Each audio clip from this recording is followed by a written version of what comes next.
Hi, my name is Aisha. And my name is Ella. First semester my junior year, I felt like I was suffocating. I felt overwhelmed and constantly tired. Yet no matter how much I seemed to do, it seemed like I was doing nothing. I felt like a failure. All these emotions hit me at once, and I never really experienced this overload of negative thoughts. I didn't know how to deal with these feelings since I never really had an open discussion about them. For me, mental health was something I could handle on my own, solely because I felt my problems were not that important and that I should be able to handle them all by myself. So I carried the weight of my emotions until I couldn't. I remembered that one day she was normal and herself, and the next she completely shut down. She wouldn't answer my texts and calls, and whenever she would, her responses would be short and withdrawn. I knew that something was wrong since I'd never seen her like this, and her complete change in behavior concerned me. So I reached out to her counselor because I knew she needed support this time. I felt seen and heard when Ella and my teachers reached out to me. I felt like I had a support system that genuinely cared about my well-being, and that was a contributing factor in helping me combat my struggles. Being checked on by others helped me recognize and understand the emotions I was feeling, and more importantly, address them.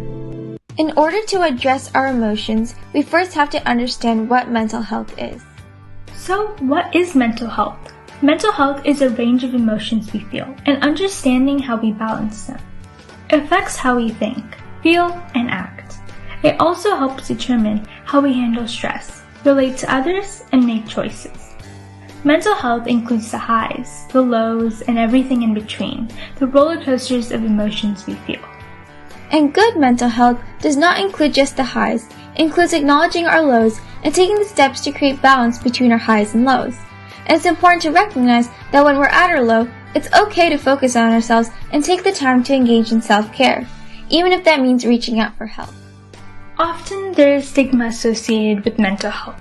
That admitting we need help or we have a mental health condition will cause our peers to look at us differently. It's normal to feel concerned about how people perceive us, but we believe that reaching out for help is brave, and being unsilent is courageous. So join us in being unsilent by reaching out for help when you're at a low, and have open discussions about mental health.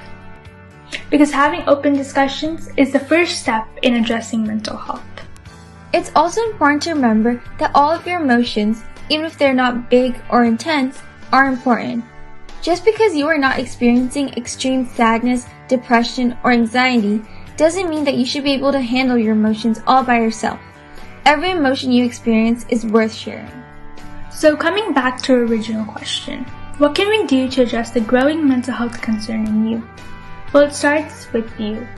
It's important to understand your own emotions and allow yourself to feel them. Overcome mental health stigma by having open discussions about your emotions with a trusted peer or adult.